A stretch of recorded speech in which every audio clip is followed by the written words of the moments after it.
नामिने नमस्ते सरस्वते देवे गौरवाणी प्रचारिणे निर्विशेष शून्यवादी पाश्चात्य देशतारिणे जय श्री कृष्ण चैतन्य प्रभु नित्यानंद श्री अद्वैत गदाधर श्रीवासादि गौर भक्त वृंद हरे कृष्णा कृष्णा कृष्णा हरे हरे हरे राम राम राम हरे हरे। जय श्री प्रपात की जय, गुरु महाराज की जय। ओम अज्ञानतिमिरान्धस्य ज्ञानाञ्जनशलाकया चक्षुर्मिलितं येन तस्मै श्री गुरुवे नमः। श्री चैतन्य मनोभीष्टं स्थापितं येन भूतले स्वयं रूप कदा मह्यं ददाति स्वपदान्तिकम्। वन्देऽहं श्रीगुरो श्रीयुतपत्कमलं श्रीगुरून् वैष्णवांचं श्रीरूपं साग्रजातं सहगण रघुनाथान्वितं तं सजीवं साद्वैतं सावधूतं परिजन सहितं कृष्ण चैतन्य देवं श्री राधा कृष्ण पादान सहगण ललिता श्री विशाखान्वितांच। हे कृष्ण करुणा सिंधु दीन बंधो जगतपते गोपेश गोपिका कांत राधा कांत नमस्तुते। तप्त कांचन गौरांगी श्री राधे वृंदावनेश्वरी वृषभानुसुते देवी प्रणमामि हरिप्रिये। वाञ्छाकल्पतरुभ्यश्च कृपा सिन्धुभ्यैव च पतितानां पावनेभ्यो वैष्णवेभ्यो नमो नमः। जय श्री कृष्ण चैतन्य प्रभु नित्यानंद श्री अद्वैत गदाधर श्रीवासादि गौर भक्त वृंद हरे कृष्णा कृष्णा कृष्णा हरे हरे हरे राम राम राम हरे। ओम नमो भगवते वासुदेवाय ओम नमो भगवते वासुदेवाय ओम नमो भगवते वासुदेवाय। नारायणं नमस्कृत्य नरं चैव नरोत्तमं देवीं सरस्वतीं व्यासा ततो जयमुदीरये। नष्प्रायेषु अभद्रेषु नित्यं भागवत सेवया भगवती उत्तम श्लोके भक्तिर्भवति नैष्ठिकी। ग्रंथ श्रीमद् भागवतम की जय। ग्रंथ श्रीमद् भागवतम स्कंद 3 अध्याय 11 श्लोक संख्या 1, 2 और 3। आज हम नया अध्याय शुरू कर रहे हैं, कुमारों तथा अन्यों की सृष्टि। तो पहले श्लोक गा लेते हैं। मैत्रेवाच इति ते वर्णितशता कालाख्या परमात्मा वेद गर्भोत्था यथा स्त्रीषित् निबोध मे। मैत्रेवाच इति ते वर्णितशता कालाख्या परमात्मना महिमा वेद गर्भोत्था यथा स्त्रीषित् निबोध मे। ससर्गाग्रे अन्धतामिस्त्रम् अथ तामिस्त्रकृता ससर्गाग्रे अन्तामिस्त्रम् अत्तामिस्त्रमादिकृता महामोहं च मोहं च तमा च अज्ञानृते। ससर्गाग्रे अन्धतामिस्त्र अथ तामिस्त्र आदिकृत महामोहं च मोहं च तमा च अज्ञानवृते। ससर्गाग्रे अन्धतामिस्त्रम् अथ तामिस्त्रम् आदिकृता महामोहं च मोहं च तमा च अज्ञानवृते दृष्टा पापीयसीं सृष्टिं नात्मानं भयमन्यत भगवद्दया पूतेन मनसान्यं ततो सृजता। पुनरावृत्ति करना। इति इस प्रकार ते तुमसे वर्णन किया गया शता हे विदुर कालाख्य नित्य काल नामक परमात्मा की महिमा ख्याति वेद गर्भा वेदों के आगार ब्रह्मा अथ इसके बाद यथा जिस तरह ये है अस्त्राशित उत्पन्न किया निबोध समझने का प्रयास करो।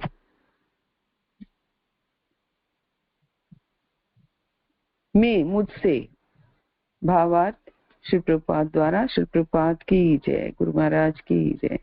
श्री मैत्री ने कहा, हे विद्वान विदुर, अभी तक मैंने तुमसे पूर्ण पुरुषोत्तम भगवान के काल रूप की महिमा की व्याख्या की है। अब तुम मुझसे समस्त वैदिक ज्ञान के आगार ब्रह्मा की सृष्टि के विषय में सुन सकते हो। ससर्ज उत्पन्न किया अग्रे सर्वप्रथम अंधतामिस्त्रम मृत्यु का भाव अथ तब तामिस्त्रम हताशा पर क्रोध आदिकृत ये सभी महामोहम भोग्य वस्तुओं का स्वामित्व च भी मोहम भ्रांत धारणा च भी तम आत्मज्ञान में अंधकार च भी अज्ञान अविद्या वृत्तय पेशे वृत्तियां। ब्रह्मा ने सर्वप्रथम आत्म प्रवंचना मृत्यु का भाव हताशा के बाद क्रोध मिथ्या स्वामित्व का भाव तथा मोहमय शारीरिक धारणा या अपने असली स्वरूप की विस्मृति जैसी अविद्यापूर्ण वृत्तियों की संरचना की। तात्पर्य श्री प्रभुपाद द्वारा श्री प्रभुपाद की जय। विभिन्न प्रकार की योनियों में जीवों की वास्तविक सृष्टि के पूर्व ब्रह्मा ने वे परिस्थितियां उत्पन्न की जिनके अंतर्गत जीवों को इस भौतिक जगत में रहना होता है। जब तक जीव अपने असली स्वरूप को भूल नहीं जाता तब तक जीव की भौतिक अवस्थाओं में रह पाना उसके लिए असंभव है। अतः भौतिक जीवन की पहली दशा है अपने असली स्वरूप की विस्मृति। अपने असली स्वरूप को भूलने पर मनुष्य का मृत्यु से भयभीत होना निश्चित है। यद्यपि शुद्ध आत्मा मृत्यु रहित तथा जन्म रहित होता है, भौतिक प्रकृति के साथ यह झूठी पहचान उन वस्तुओं के मिथ्या स्वामित्व का कारण है जो श्रेष्ठ नियंत्रण की व्यवस्था द्वारा प्रदत्त होती है। जीव को समस्त भौतिक संसाधन इसलिए प्रदान किए जाते हैं कि वह शांति पूर्वक रह सके और बद्ध जीवन में आत्म साक्षात्कार के कर्तव्यों को निभा सके, किंतु झूठी पहचान के कारण बद्ध जीव भगवान की संपत्ति के झूठे स्वामित्व के भाव में बंधक हो जाता है। इस श्लोक से यह स्पष्ट है कि स्वयं ब्रह्मा परमेश्वर की सृष्टि है और भौतिक जगत की 5 प्रकार की अविद्याएं जो जीवों को बद्ध बनाती हैं वे ब्रह्मा की सृष्टियां हैं। ये सोचना नितांत हास्यास्पद है कि जीव परम पुरुष के तुल्य है, जबकि वह ये समझ सकता है कि बद्ध जीव ब्रह्मा की जादुई छड़ी के वश में है। पतंजलि भी ये स्वीकार करते हैं कि अविद्या 5 प्रकार की है जिनका यहाँ पर उल्लेख हुआ है। दृष्टा देखकर पापी यसीम पापमयी सृष्टि को नहीं आत्मानम स्वयं को बहु अत्यधिक हर्ष अमान्यता अनुभव किया। भगवत भगवान का ध्यान पूतेन उसके द्वारा शुद्ध मनसा मन से अन्याम दूसरा तथा तत्पश्चात असृजता उत्पन्न किया। ऐसी भ्रामक सृष्टि को पापमय कार्य मानते हुए ब्रह्मा जी को अपने कार्य में अधिक हर्ष का अनुभव है। अतः उन्होंने भगवान के ध्यान द्वारा अपने आप को परिशुद्ध किया। तब उन्होंने सृष्टि की दूसरी पारी की शुरुआत की। यद्यपि ब्रह्मा जी ने विभिन्न प्रकार की अविद्याओं की सृष्टि की, किंतु वे ऐसी अप्रशंसित कार्य को संपन्न करके संतुष्ट नहीं थे। उन्हें ये कार्य इसलिए करना पड़ा क्योंकि अधिकांश बद्ध आत्माएं ऐसा चाहती थी। भगवान कृष्ण का भगवत गीता 15.15 में कथन है कि वे सबों के हृदय में उपस्थित हैं और हर एक को स्मरण करने या भुलाने में सहायता करते हैं। यहाँ ये प्रश्न किया जा सकता है कि एक की सहायता स्मरण रखने में और दूसरे की विस्मरण करने में क्यों करते हैं? वस्तुतः उनकी कृपा एक के प्रति पक्षपात के रूप में तथा दूसरे के प्रति शत्रुता के रूप में प्रदर्शित नहीं होती। भगवान के अंश रूप में जीव अंशतः स्वतंत्र है, क्योंकि उसमें भगवान के समस्त गुण अंशतः पाए जाते हैं। जिस किसी के पास थोड़ी सी भी स्वतंत्रता होती है वह अज्ञानवश उसका दुरुपयोग कर सकता है। अब जीव अपनी स्वतंत्रता का दुरुपयोग करने को अच्छा मानकर अविद्या में जाने लगता है।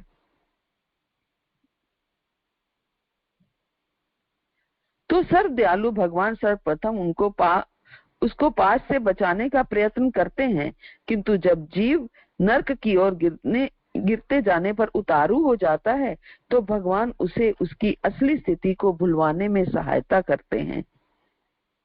भगवान गिरने वाले जीव को सबसे निचले बिंदु तक गिरने में सहायता करते हैं, जिससे वह देख सके कि अपनी स्वतंत्रता के दुरुपयोग से वह सुखी है कि नहीं।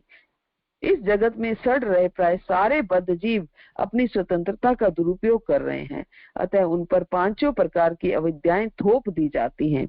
ब्रह्मा जी भगवान के आज्ञाकारी सेवक के रूप में अविद्याओं को आवश्यकताओं के रूप में उत्पन्न करते हैं, किंतु ऐसा करते हुए वे प्रसन्न नहीं होते, क्योंकि ये स्वाभाविक है कि भगवत भक्त को उसके असली पद से नीचे गिरता नहीं देखना चाहता।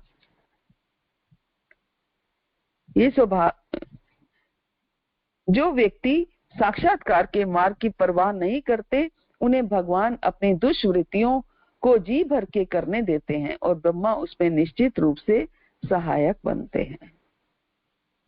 नमो विष्णुपादाय कृष्ण पृष्ठाय भूतले श्रीमते कृतदास अधिकारी इति नामिने। नमो विष्णुपादाय कृष्ण पृष्ठाय भूतले श्रीमते भक्ति वेदांत स्वामी इति नामिने।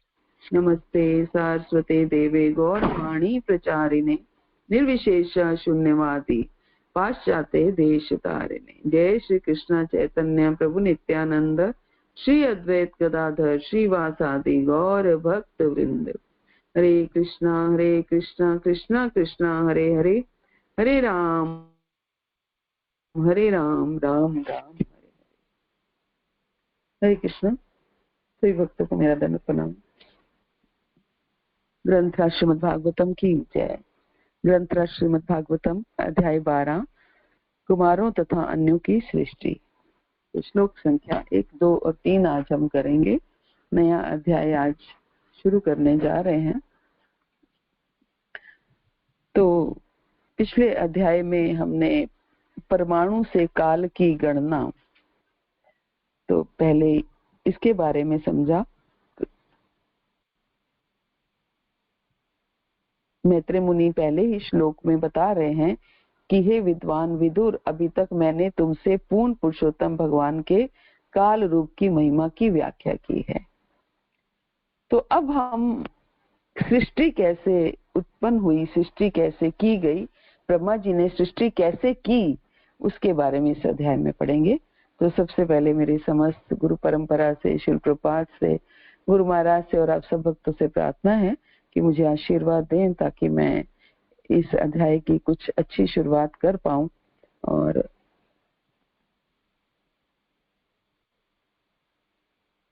तो इस अध्याय में ब्रह्मा जी द्वारा सृष्टि की उत्पत्ति के बारे में चर्चा की गई है कि मैत्रेय मुनि कह रहे हैं कि हे विद्वान विदुर, अभी तक मैंने तुमसे ये जो कन्वर्सेशन चल रही है, भागवत में कई सेट ऑफ कन्वर्सेशंस हैं, मतलब कई एक तरह से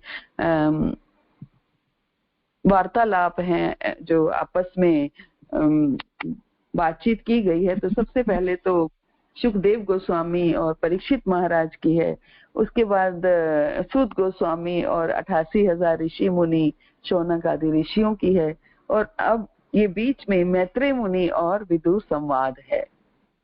तो कई संवाद ये चल रहे हैं। तो ये मैत्रेय मुनि और विदुर जी जब तीर्थाटन पर निकलते हैं तो हम सब जानते हैं कि तीर्थाटन पे जाने का अर्थ क्या है कि हम वहां पर संतों से, वहां पर जो बड़े बड़े आचार्य और ऋषि मुनि जो भी हमें मिलते हैं, हम उनसे श्रवण करें, हम उनसे सुने और आध्यात्मिक प्रश्न पूछें। तद्विधि प्रणिपातेन परिप्रश्नेन सेव्या, प्रश्न करें, ऐसे प्रश्न करें जिससे हमारे आध्यात्मिक जीवन का उत्थान हो, आध्यात्मिक जीवन हमारा आगे बढ़े। तो विदुर जी जो हैं वो मैत्रेय मुनि से प्रश्न पूछ रहे हैं और इस अध्याय में अब मैत्रेय मुनि बता रहे हैं कि अभी तक तो मैंने तुम्हें पूर्ण पुरुषोत्तम भगवान के काल रूप की महिमा का व्याख्यान किया है और अब मैं आपको समस्त वैदिक ज्ञान के आगार ब्रह्मा जी जो चारों वेदों का ज्ञान रखते हैं, समस्त वैदिक ज्ञान के आगार ब्रह्मा जी की सृष्टि के विषय में अब मैं आपको बताऊंगा, आप सुन सकते हो। तो मैत्रेय मुनि बता रहे हैं, ब्रह्मा ने सर्वप्रथम आत्म प्रवंचना, मृत्यु का भाव, हताशा के बाद क्रोध, मिथ्या स्वामित्व का भाव तथा मोहमय शारीरिक धारणा या अपने असली स्वरूप की विस्मृति जैसी अविद्यापूर्ण वृत्तियों की संरचना की। ये 5 अविद्याएं, सबसे पहले ब्रह्मा जी ने क्या क्या बनाया? ये 5 अविद्याएं बनाई है ना। 5 अविद्याएं कौन सी? सबसे पहला आत्म प्रवंचना। आत्म प्रवंचना का अर्थ क्या है? आत्म प्रवंचना का अर्थ है अपने आप को धोखा देना, अपने आप को, खुद को ही धोखा देना, ये आत्म प्रवंचना है। मृत्यु का भाव, और मृत्यु का भाव मीन्स फिर ये भाव आने लगे कि अगर मेरी मृत्यु हो गई तो क्या होगा। अगर मतलब मृत्यु का भाव मीन्स मृत्यु का भय, एक तरह से मृत्यु के लिए भय उत्पन्न किया। फिर हताशा के बाद क्रोध, मीन्स जीवन में फ्रस्ट्रेशन, जीवन में कोई भी अपने मन की बात पूरी ना हो तो क्रोध। हताशा में क्रोध means anger after frustration, frustration हो जाए कुछ तो उसके बाद क्रोध। चौथा मिथ्या स्वामित्व का भाव। मिथ्या स्वामित्व, कोई वस्तु हमारी है नहीं जो, लेकिन हमें ऐसा लगे कि ये हमारी है, उसके ऊपर हम अधिकार जमा लें, ये मिथ्या स्वामित्व का भाव है। तथा मोहमय शारीरिक धारणा, मोहमय शारीरिक धारणा, कि शरीर से मोह होने के कारण अपने आप को शरीर समझने लगे, शारीरिक धारणा, अपने आप को आत्मा ना समझ करके शरीर समझने लगे, या अपने असली स्वरूप की विस्मृति। एक ही बात है, अपने आप को शरीर समझेंगे तो अपने असली स्वरूप की विस्मृति होगी। अपने हमारा शरीर क्या है, हम क्या है, आत्मा है, इस अपने असली स्वरूप की विस्मृति होगी। तो ये 5 अविद्याएं पहले ब्रह्मा जी ने क्रिएट की। कौन कौन सी? आत्म प्रवंचना, खुद को धोखा देना। दूसरी आत्म प्रवंचन, अपने आप को धोखा देने का अर्थ है क्या है कि हम अपने आप को धोखा देते हैं कि हम जानते हैं हम आत्मा हैं, लेकिन हम अपने आप को शरीर समझकर अपने आप को धोखा देते हैं। अपने आप को धोखा देते हैं कि हम हर वस्तु को पर के भोक्ता बनने का प्रयास करते हैं, अपने आप को धोखा देते हैं। तो इससे क्या होता है, हमारे अंदर सेंस ऑफ डेथ उत्पन्न होती है, मृत्यु का भाव उत्पन्न होता है, क्योंकि हमें मोह हो जाता है। तो जब अपने आप को शरीर समझेंगे तो शरीर के साथ मोह हो जाएगा, शरीर के साथ मोह होगा तो मृत्यु का भय उत्पन्न होगा। और फिर हताशा के बाद क्रोध, और फिर हम अपने जीवन को अच्छे से अगर बिताना चाहेंगे तो हमें कोई भी कार्य हमारे अकॉर्डिंग नहीं होगा तो हमें फ्रस्ट्रेशन होगी, फ्रस्ट्रेशन होगी तो क्रोध उत्पन्न होगा।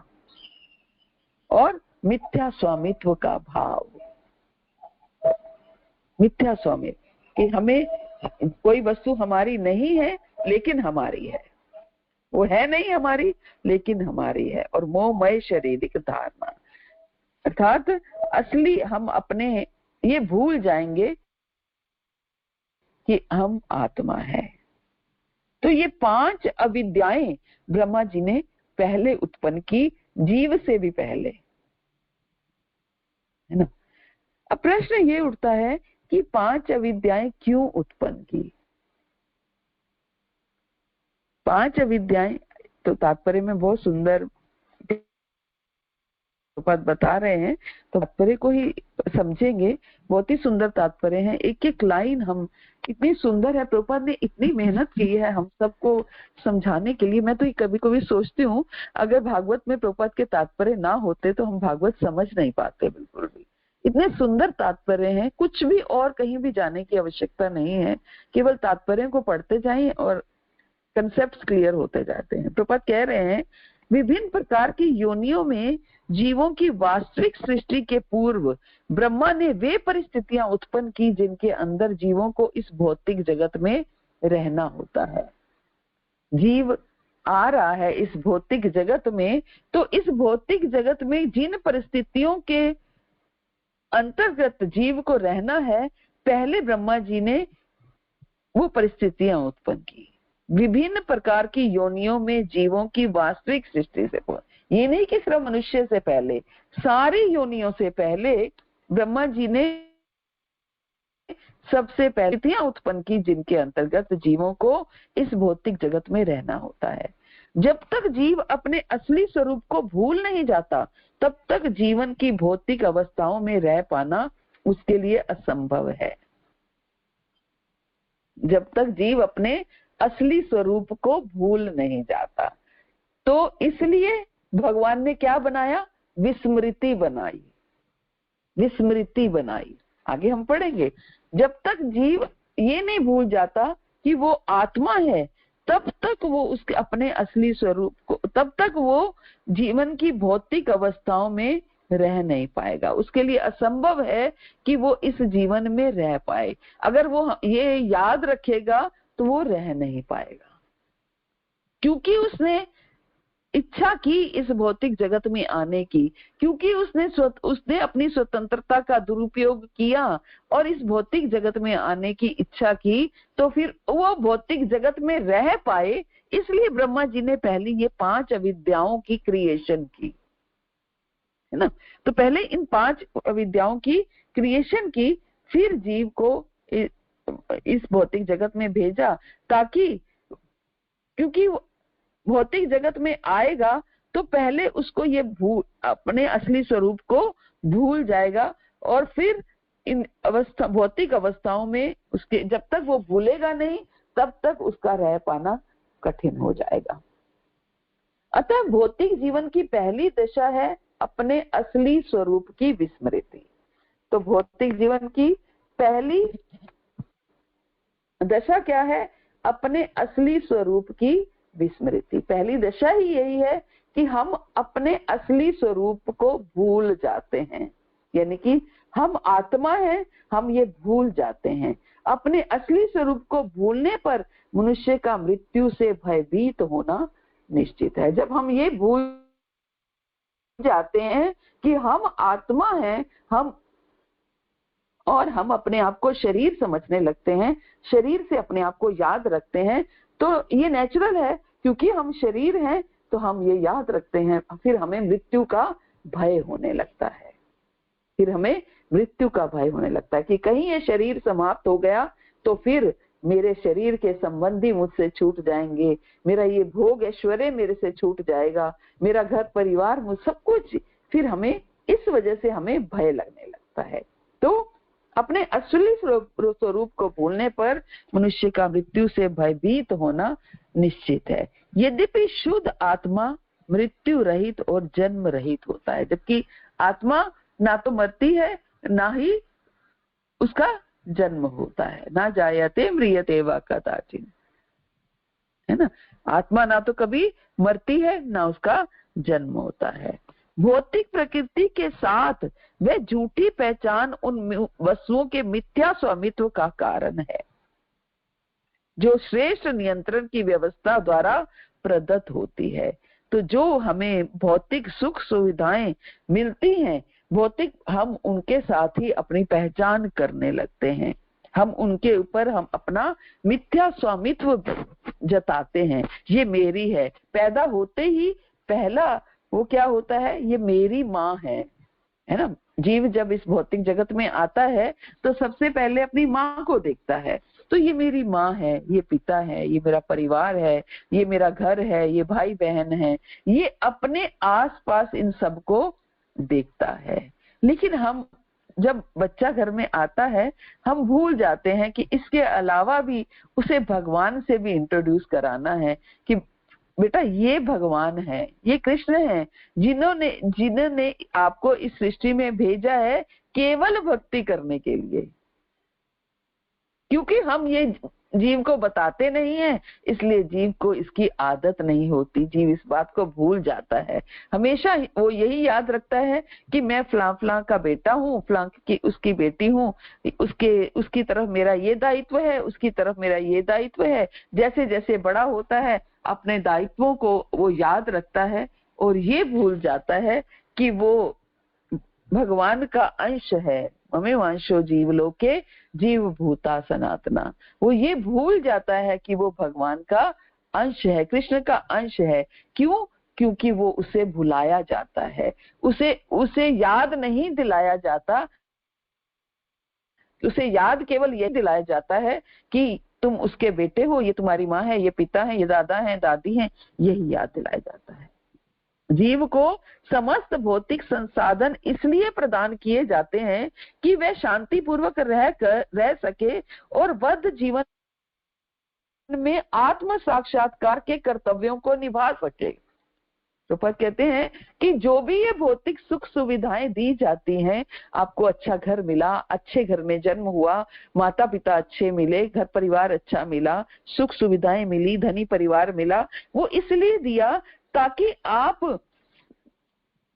ताकि हम क्या करें कि भगवत प्राप्ति के लिए, भगवान की प्रसन्नता के लिए, आत्म साक्षात्कार कि ताकि हम अपने आप को जानने के लिए, भगवान को जानने के लिए, भगवान के साथ अपने नित्य संबंध को जानने के लिए हम शांति पूर्वक रह सके और इस संबंध को जान पाए, बद्ध जीवन में आत्म साक्षात्कार के कर्तव्यों को निभा सके।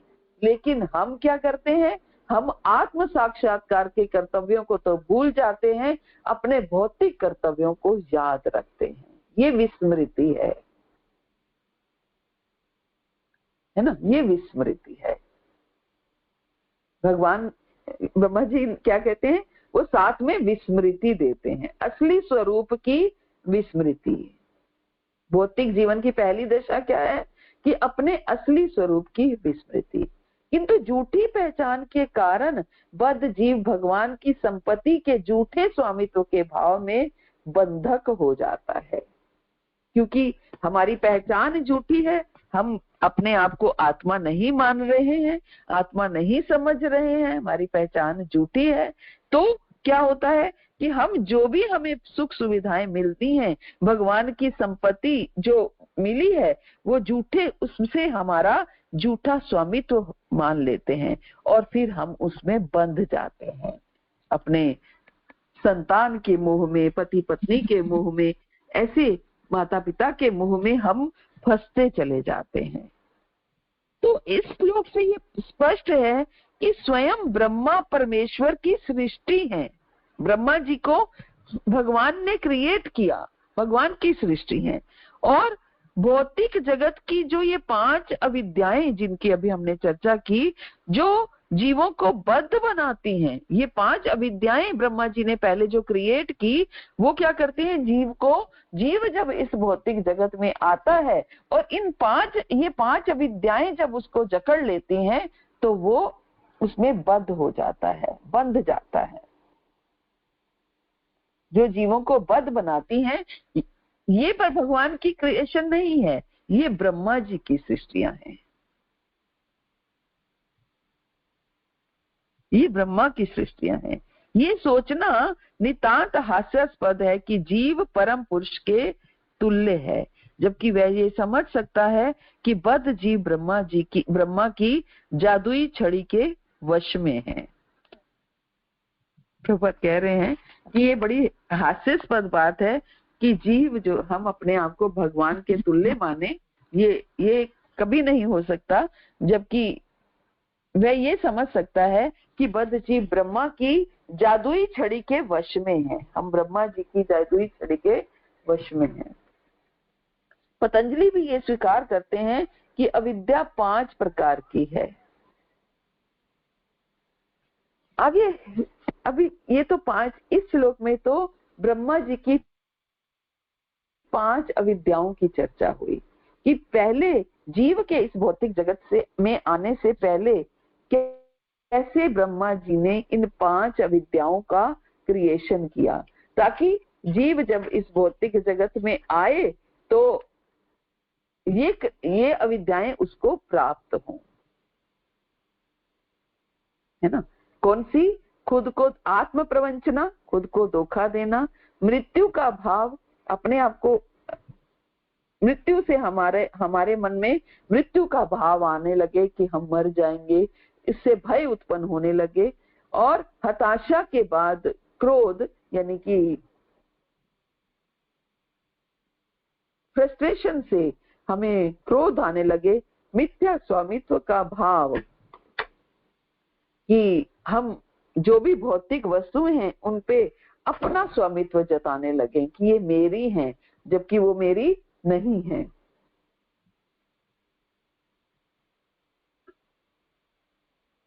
और मोहमय शारीरिक धारणा कि अपने आप को असली स्वरूप की विस्मृति, हम अपने असली स्वरूप को भूल जाएं। और अगले श्लोक में मैत्री मुनि कहते हैं, ऐसी भ्रामक सृष्टि को पापमय कार्य मानते हुए ब्रह्मा जी को अपने कार्य में अधिक हर्ष का अनुभव नहीं हुआ। अब ब्रह्मा जी ने सबसे पहले इन 5 अविद्याओं को क्रिएट तो कर दिया, बना तो दिया, लेकिन ब्रह्मा जी को खुद से ग्लानि होने लगी कि मैंने ये सृष्टि में सबसे पहले इन 5 चीजों को बना। ऐसी भ्रामक सृष्टि को पापमय कार्य मानते हुए ब्रह्मा जी को अपने कार्य में अधिक हर्ष का अनुभव नहीं हुआ। उन्हें प्रसन्नता नहीं हुई कि उन्होंने ये चीजें बनाई हैं। जैसे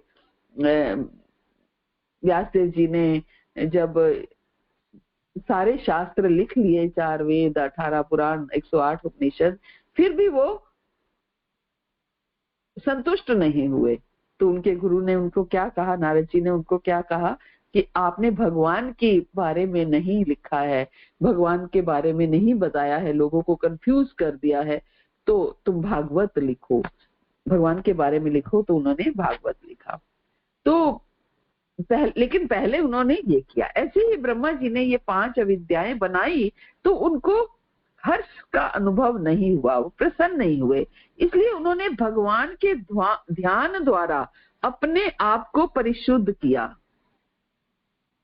फिर उन्होंने भगवान का ध्यान लगाया और अपने आप को शुद्ध किया, और तब उन्होंने सृष्टि की दूसरी पारी की शुरुआत की। अब ब्रह्मा जी ने सृष्टि की दूसरी पारी की शुरुआत की, यानी कि अब जीव को उत्पन्न करने का समय आ गया, है ना। अब जीव को उत्पन्न करने का समय आ गया। अब प्रश्न ये उठता है कि ब्रह्मा जी ने इन 5 अविद्याओं को क्रिएट क्यों किया? सीधा जीव को उत्पन्न कर देते। जीव को याद रहना चाहिए था कि वो शरीर नहीं है, वो आत्मा है, ताकि वो भगवान के पास वापस जल्दी चला जाता। ऐसा ब्रह्मा जी ने हमारे साथ क्यों किया कि हम इसको भूल जाएं, हम ये भूल जाएं कि हम आत्मा है, ताकि हमें याद ही ना आए, भगवान याद ही ना आए, और भगवान जब याद नहीं आएंगे तो भगवान के पास वापस जाने के बारे में हम सोचेंगे नहीं। तो ब्रह्मा जी ने ये अन्याय हमारे साथ क्यों किया? पहले सृष्टि की शुरुआत से पहले ही ये मोह माया का जाल जो है ये क्यों फंसा दिया?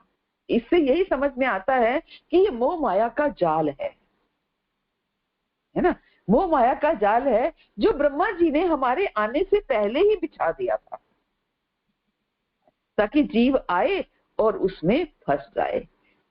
लेकिन जब ब्रह्मा जी ने ये जाल बिछाया तो ब्रह्मा जी खुद भी प्रसन्न नहीं हुए, उन्हें भी दुख होने लगा। तो फिर उन्होंने अपने आप को शुद्ध किया और भगवान से प्रार्थना की और फिर जीव को लाए। और फिर जब जीव को लाए तो फिर ब्रह्मा जी ने इस जाल को ऑप्शनल कर दिया एक तरह से। पहले ये जाल तो बिछा दिया, अब क्या है, अब ऑप्शनल है ये जाल।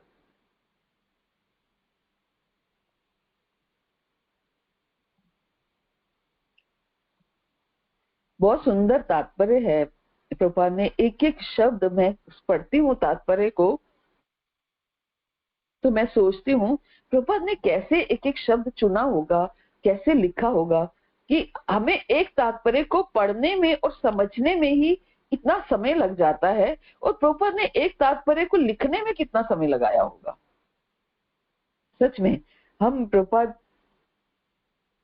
के नतमस्तक होना चाहिए, हमें कभी भी प्रभुपाद को नहीं भूलना, प्रभुपाद को हमेशा याद रखें कि वो हमें क्या देकर के गए हैं ये हम समझ भी नहीं सकते हैं।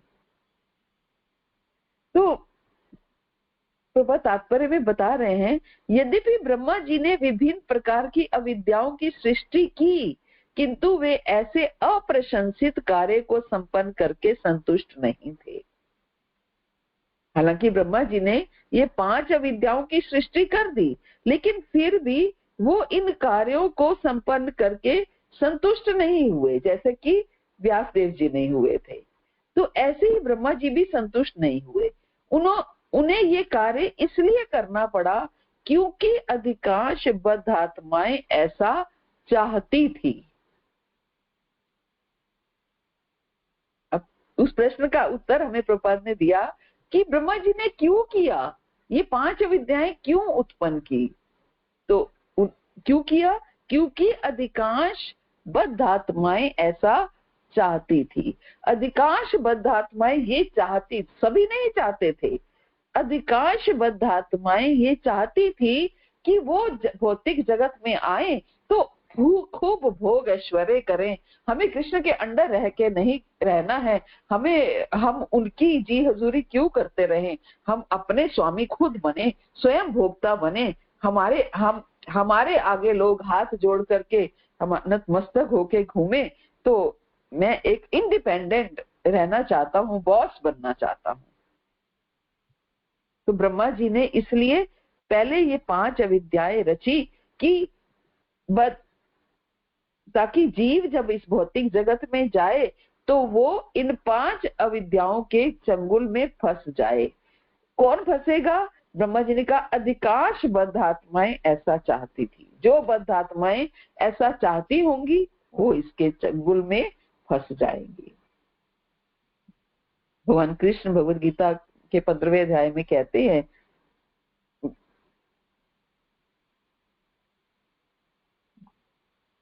सर्वस्य च भीति सन्विष्टा मता स्मृति ज्ञानम अपोवनम च वेदै च सर्वे अहम एव वेद्या वेदांत कृत वेदवित एव च हम।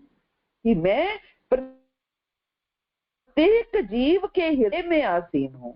सर्वस्य च हम हृदय सन्विष्टा मता स्मृति ज्ञानम अपोवनम च, और मुझसे ही स्मृति है, मुझसे ही ज्ञान है, मुझसे ही विस्मृति होती है। भगवान कहते हैं मैं सब जीवों के हृदय में आसीन हूँ और मुझसे ही स्मृति होती है, मुझसे ही ज्ञान होता है और मुझसे ही विस्मृति होती है। सबों के हृदय में उपस्थित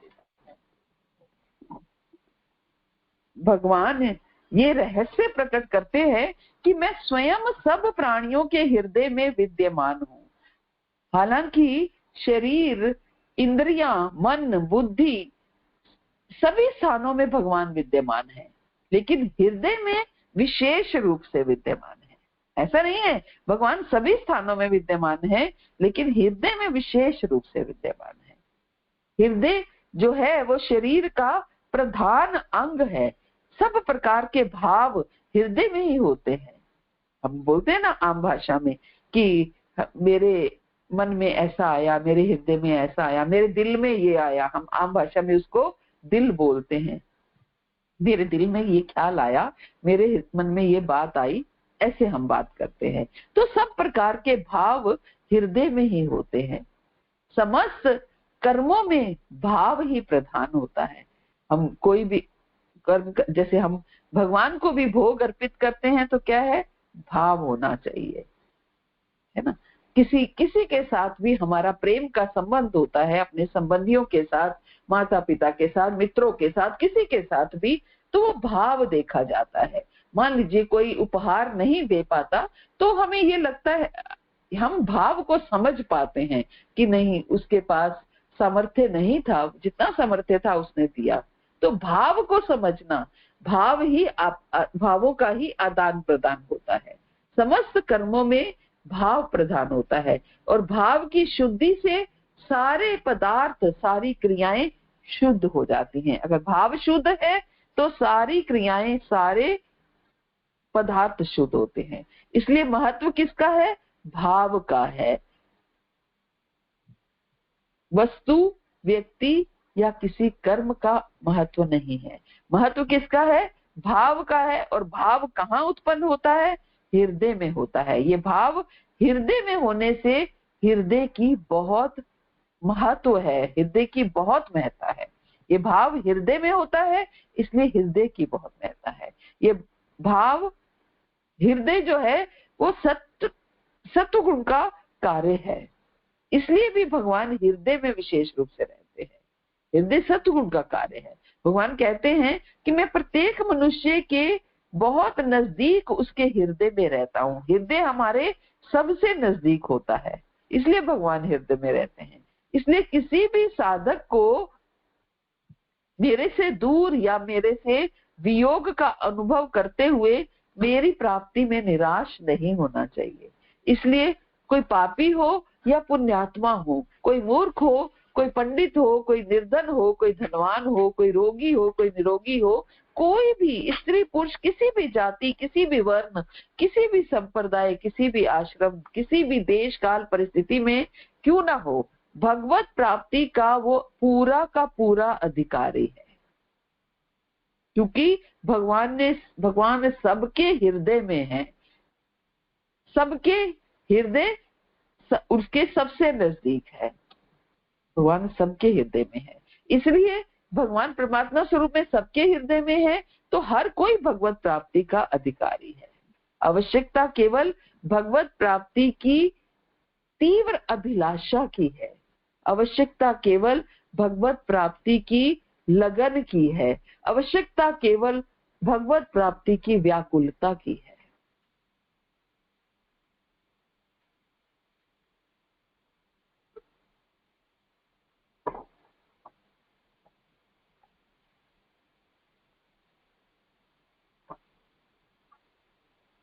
रूप गोस्वामी लोभ के बारे में चर्चा करते हैं कि हमें लोभ होना चाहिए। कृष्ण भक्ति रस भाविता मति क्रियताम यदि कुतो अपि लभ्यते तत्र लोल्यम अपि मूल्यम एकलम जन्म कोटि सुकृतेन लभ्यते।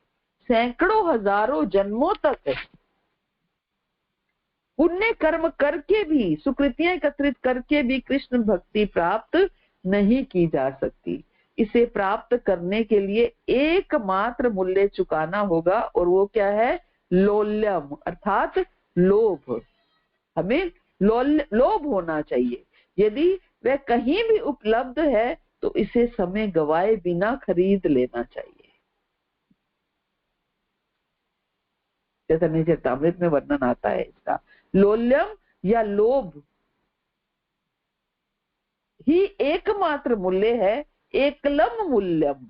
और लोल्यम क्या है, श्री कृष्ण और चैतन्य महाप्रभु को देखने की उत्कट इच्छा, उनको देखने की तीव्र इच्छा और उत्साह, उनसे प्रेम करने की तीव्र इच्छा और उत्साह, उनकी सेवा करने की तीव्र इच्छा और उत्साह, भगवान का दर्शन करने का गहरा लोभ ही मूल्य है।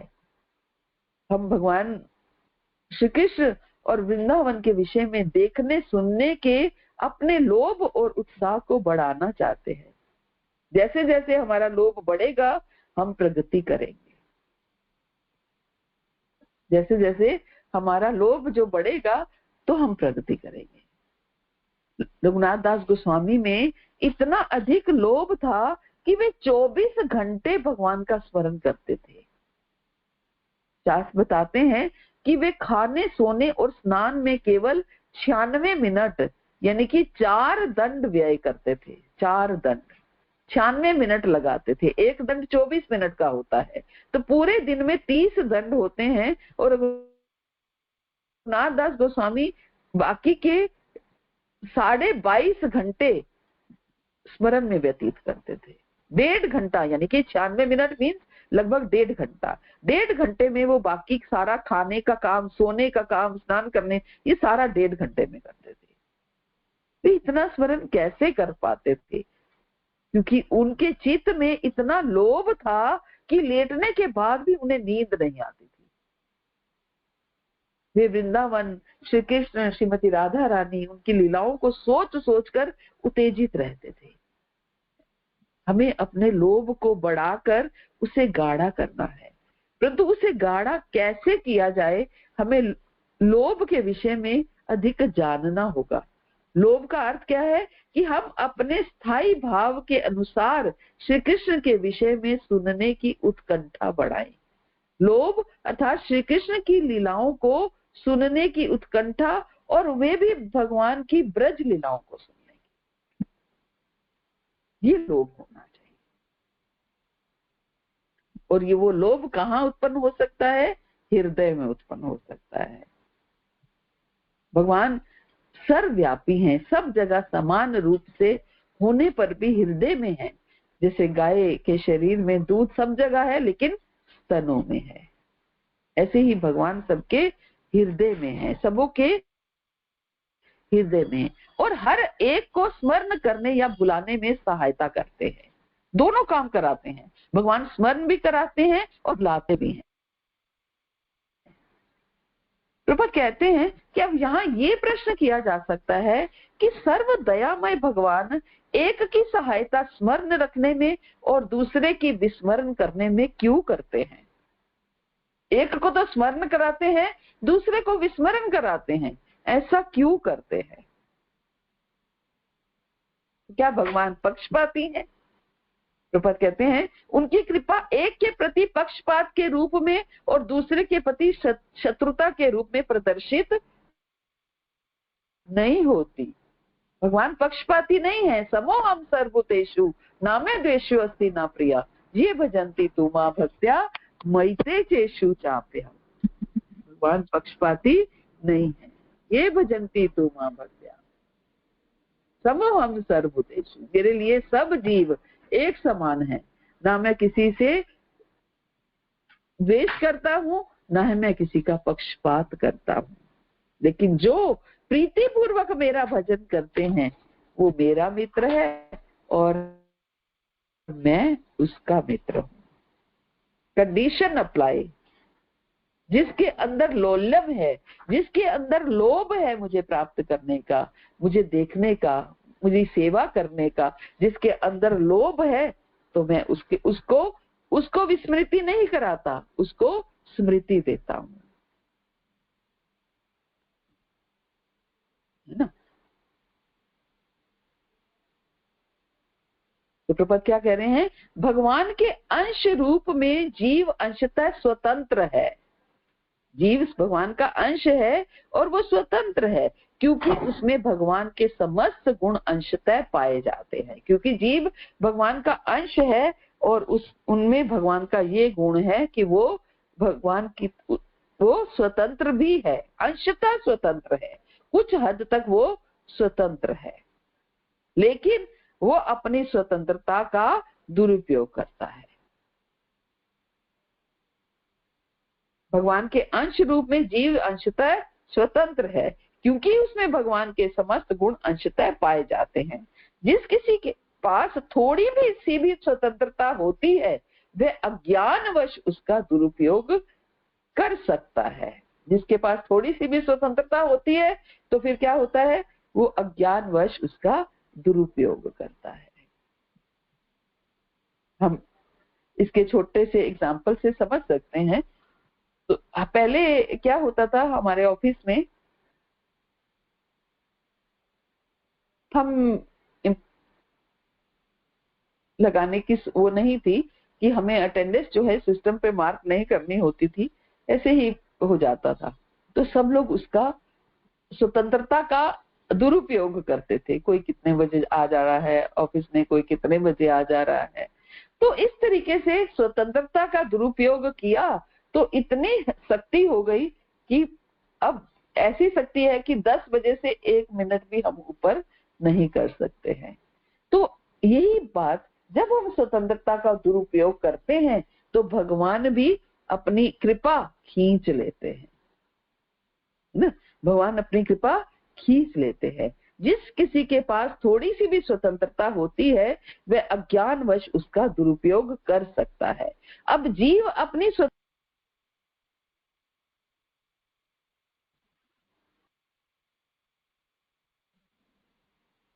अपनी स्वतंत्रता का दुरुपयोग करने को अच्छा मानकर अविद्या में जाने लगता है। जीव जो है अपनी स्वतंत्रता का दुरुपयोग करके अच्छा मानकर अविद्या में जाने लगता है, तो सर्व दयालु भगवान सर्वप्रथम उसको पाश में बचाने का प्रयत्न करते हैं। फिर भी भगवान बहुत दयालु है। जब जीव अपनी स्वतंत्रता का दुरुपयोग करता है, अविद्या में जाता है, तो भगवान पहले उसको रोकने का प्रयास करते हैं, किसी ना किसी माध्यम से, किसी ना किसी तरीके से उसको उसकी माँ समझाएगी, परिवार समझाएगा। कुछ गलत काम कोई जीव करता है, बच्चा करता है, तो कोई ना कोई उसको समझाता है। लेकिन फिर भी जब जीव नरक की ओर गिरते जाने पर उतारू हो जाता है तो भगवान उसे अपनी असली स्थिति को भुलवाने की सहायता करते हैं। ये है स्मृति और विस्मृति। पहले भगवान ने स्मृति कराई, अगर जीव कुछ गलती करने लगता है तो भगवान उसको याद दिलवाने का प्रयास करते हैं।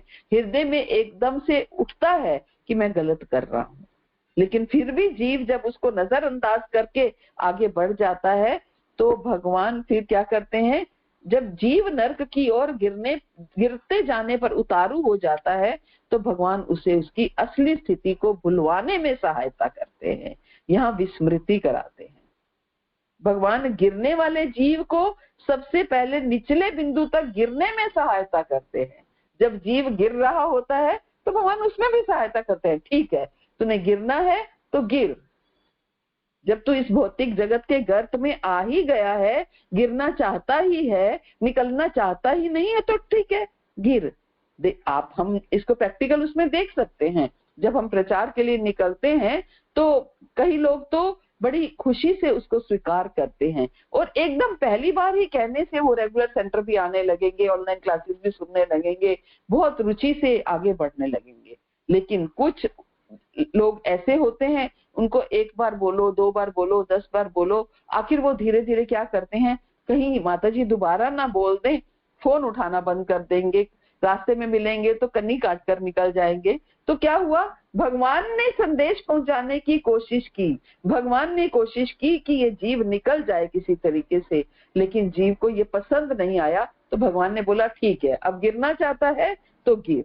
फिर उसकी गिरने में सहायता करते हैं, जिससे ये देख सके कि अपनी स्वतंत्रता के दुरुपयोग से वह सुखी है कि नहीं। तो पद आगे कह रहे हैं, इस जगत में सड़ रहे प्राय सारे बद्ध जीव अपनी स्वतंत्रता का दुरुपयोग कर रहे हैं। ये इस कहानी एक की नहीं है, सभी जीवों की है। जो इस जगत में सड़ रहे हैं, सभी लोग अपने स्वतंत्रता का दुरुपयोग कर रहे हैं। इसलिए उन पर 5 प्रकार की अविद्याएं थोप दी जाती हैं। ये 5 प्रकार की अविद्याएं उनको गिरफ्त में ले लेती हैं। ब्रह्मा जी जो हैं वो भगवान के आज्ञाकारी सेवक के रूप में अविद्याओं को आवश्यकताओं के रूप में उत्पन्न करते हैं। ब्रह्मा जी अपनी मर्जी से कुछ नहीं कर रहे हैं, ब्रह्मा जी भगवान की इंस्ट्रक्शंस के अकॉर्डिंग चल रहे हैं। भगवान आज्ञाकारी सेवक है तो इन अविद्याओं को आवश्यकताओं के रूप में उत्पन्न करते हैं, किंतु ऐसा करते हुए वे प्रसन्न नहीं होते। ब्रह्मा जी को भी दुख होता है, ऐसा करने से उन्हें अच्छा नहीं लगता, कि उन्हें लगता है कि मैं जीव को कहाँ फंसा रहा हूं। ऐसा करके प्रसन्न नहीं होते, क्योंकि वो भी भक्त हैं, ब्रह्मा जी भी भक्त हैं, और ये स्वाभाविक है कि भगवत भक्त किसी को उसके असली पद से नीचे गिरते देखना नहीं चाहता। ब्रह्मा जी देखना नहीं चाहते कि जीव की ऐसी दुर्गति हो, है ना। ब्रह्मा जी भी नहीं चाहते, ब्रह्मा जी भी चाहते हैं जीव आया भी है, गलती से आ भी गया है तो वापस निकल जाए, इसमें फंसे ना, चक्रव्यूह में बंधे ना, कर्मों की गति में फंसे ना। जो व्यक्ति साक्षात्कार के मार्ग की परवाह नहीं करते, उन्हें भगवान उनकी दुष्वृत्तियों को जी भर के करने देते हैं। तो क्या कह रहे हैं, जो व्यक्ति साक्षात्कार के मार्ग की परवाह नहीं करते, जो भगवत प्राप्ति की राह पर नहीं चलना चाहते, जो भगवान का नाम लेकर नहीं निकलना चाहते, उन्हें भगवान फिर ये कहते हैं कि ठीक है, तो जी भर के लिप्त हो जा, दुष्वृत्तियों को जी भर के करने देते हैं। ठीक है, तुम अपने कर्मों की गति से कर। वो सुनना भी नहीं चाहते। मान लीजिए जो कोई मांसाहार करता है, अगर उसको मांसाहार करने के लिए रोका जाए तो वो कितनी लॉजिक्स देता है कि फिर तो प्रकृति का इनबैलेंस हो जाएगा, पशु बढ़ जाएंगे, चारों तरफ पशु ही पशु दिखेंगे, और कोई लॉजिक देगा कमजोरी आ जाएगी, हमारे अंदर विटामिन की कमी हो जाएगी, इसकी कमी हो जाएगी, तो कई कई लॉजिक्स देते हैं। तो अगर वो साक्षात्कार के मार्ग की परवाह नहीं करते तो भगवान उनको दुष्वृत्तियों को जी भरकर करने देते हैं, और ब्रह्मा जी उसमें निश्चित रूप में सहायक बनते हैं। ब्रह्मा जी उन्हें निश्चित रूप में सहायक।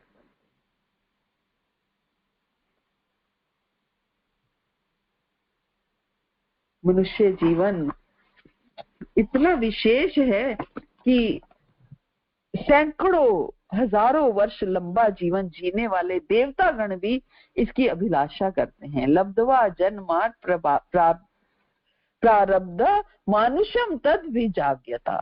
देवगण भी मनुष्य देह प्राप्त करने की प्रार्थना करते हैं। भागवत में आता है, स्वर्ग में देवताओं का जीवन इतने सुख और भोग विलासों से भरा है कि उनके लिए श्री कृष्ण की भक्ति बहुत कठिन हो जाती है। परंतु स्वर्ग और नरक के बीच में होने के कारण मनुष्य लोक में सुख भी है और दुख भी है।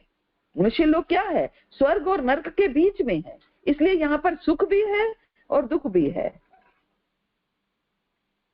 और इसके फलस्वरूप कोई भी बुद्धिमान मनुष्य प्रश्न करेगा कि मैं किस प्रकार जन्म मृत्यु बुढ़ापे और रोगों जैसे दुखों से मुक्त होकर ऐसा सुख प्राप्त करूं जो कभी समाप्त ना हो। तो इस जिज्ञासा को शांत करने के लिए वह बुद्धिमान व्यक्ति किसी गुरु की शरण लेगा और उसके मार्गदर्शन में वैदिक साधना भक्ति का पालन करेगा। तो इस तरह अनादिकाल से इस संसार में बंधा हुआ जीवात्मा भक्ति पथ पर प्रगति करता हुआ एक दिन शुद्ध भगवत प्रेम के लक्ष्य को प्राप्त कर लेगा। यही जो है ये मनुष्य लोक की, ये मृत्यु लोक की का लाभ है। हमें सदा याद रखना चाहिए कि हमें मनुष्य जीवन रूपी कितना बड़ा सौभाग्य प्राप्त हुआ है, और श्री प्रभुपाद और चैतन्य महाप्रभु के चरण कमलों का आश्रय मिलने के कारण हम और भी अधिक सौभाग्यशाली हैं। वास्तव में हमारे सौभाग्य की कोई सीमा नहीं है। इस कलयुग के वास्तविक गुणों से परिचित व्यक्ति इस युग की पूजा करते हैं, क्योंकि कलयुग भक्ति में तीव्र प्रगति करने की सुविधा प्रदान करता है। स्वर्ग और नरक इन दोनों स्थानों के निवासी पृथ्वी पर मनुष्य जन्म लेने की लालसा करते हैं, क्योंकि केवल मनुष्य जन्म में ही दिव्य ज्ञान भगवत प्रेम प्राप्त करने का अवसर प्राप्त होता है। स्वर्ग और नरक का जीवन इन कार्यों के लिए पूरी सुविधा प्रदान नहीं करता, इसलिए हमें अपना मनुष्य जीवन व्यर्थ नहीं गंवाना चाहिए, बल्कि हरि नाम कीर्तन, शास्त्रों के अध्ययन, साधु संग, साधु सेवा में इसका सदुपयोग करना चाहिए। यही इसके लिए हमें भगवान से प्रार्थना करनी चाहिए कि हे प्रभु, मेरे अंदर तो इतना सामर्थ्य नहीं है, आप ही कुछ करिए, मुझे निकाल लीजिए, मुझे निकाल लीजिए। तुम ढूंढो मुझे गोपाल में, खोई गैया तेरी।